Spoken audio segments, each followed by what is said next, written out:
The morning sun rose gently over the quiet hills, painting the sky in soft shades of gold and pink. A cool breeze moved through the tall grass, carrying the scent of olive trees and wildflowers. Along a dusty road that wound between the hills, a small crowd of people slowly gathered. They had come from villages near and far. Some walked for days. Others were carried by family members or helped along by friends.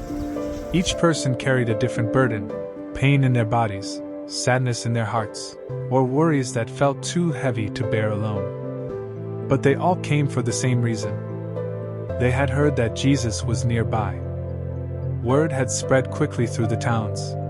People said he healed the sick, comforted the hurting, and spoke words that made even the most troubled hearts feel calm again. Some said his touch could restore strength to weak limbs. Others said his voice alone could quiet a storm of fear. No one knew exactly how he did it, but they believed. Among the crowd was a woman named Miriam. For many years she had lived with pain that made even simple things difficult. Walking was slow and exhausting, and many nights she lay awake staring at the ceiling, wondering if life would always feel this way. When she first heard about Jesus, she didn't know what to think. Many teachers had come through the towns before, each claiming to know something special. Yet something about the stories of Jesus felt different. People spoke about him with hope in their voices. Hope was something Miriam had not felt in a long time. So she made the journey. Now she stood quietly near the edge of the gathering crowd, watching the road. Soon, a small group of travelers appeared over the hill. At the center of them walked a man dressed simply, his face calm and kind. The people around Miriam began whispering excitedly. "It's him," someone said softly. "Jesus is here." As he approached, people stepped forward. Some asked for healing. Others asked questions about life, faith, and the kingdom of heaven. Jesus listened to each person patiently, as though no one else in the world mattered in that moment.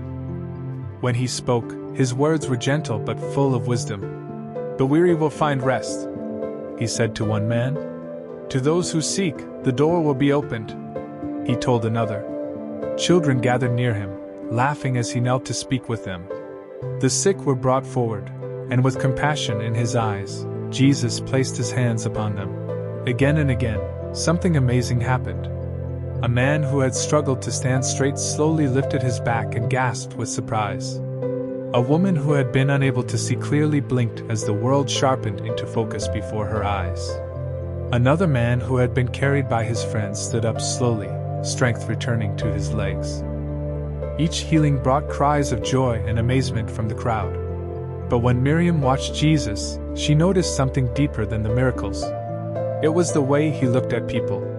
There was no judgment in his eyes, no impatience, only understanding and kindness, as if he could see every worry hidden inside a person's heart.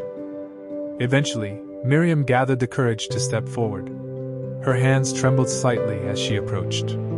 When Jesus looked at her, she felt something she had not felt in years: peace. "You have carried your burden for a long time," he said gently. Miriam nodded, tears filling her eyes. "Yes," she whispered. Jesus placed his hand softly on her shoulder. "Do not be afraid," he said. "Healing begins with faith, and faith begins with hope." In that moment, something inside Miriam changed. The pain that had lived in her heart for so long began to lift. It wasn't just her body that felt lighter, it was her spirit. For the first time in years, she felt strength returning to her steps. She stood a little taller. Around her, the crowd continued to celebrate the miracles they had witnessed that day. But Miriam understood something many others were only beginning to realize. Jesus did more than heal bodies. He healed hearts. And as the sun slowly lowered in the sky and the crowd began to disperse, people returned to their homes carrying something precious with them: hope. Because wherever Jesus walked, healing followed. And the light of that healing would continue to spread, one heart at a time.